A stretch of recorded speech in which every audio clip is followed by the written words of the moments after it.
அஸ்ஸலாமு அலைக்கும். எல்லாம் நல்லா இருக்கீங்களா? இன்னைக்கு நம்ம சேனல்ல பார்த்துட்டு இருக்குது வேர்க்கடலை சட்னி. வெரி ஈஸியாக சிம்பிளாக செய்யக்கூடிய வேர்க்கடலை சட்னி எப்படி செய்யலாம் பார்த்துடலாம் வாங்க. இப்போ வீடியோக்குள்ளே போயிடலாம்.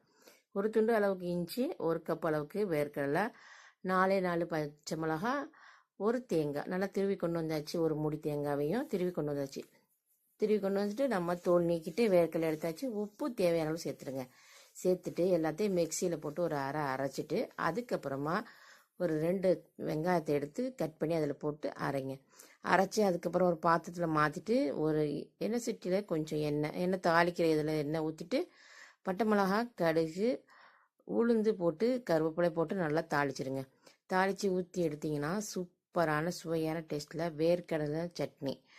நமக்கு எப்போதுமே நம்ம பொட்டுக்கடலை வச்சு நம்ம சட்னி செஞ்சுருப்போம். நம்ம வெரைட்டியாக நம்ம சட்னி நிறைய செஞ்சுருப்போம். ஆனால் வேர்க்கடலை சட்னி வேறு லெவலில் சூப்பராக வந்துச்சு. ஒரு தடவையாவது நீங்கள் ட்ரை பண்ணி பார்த்துருங்க. தேங்க்யூ.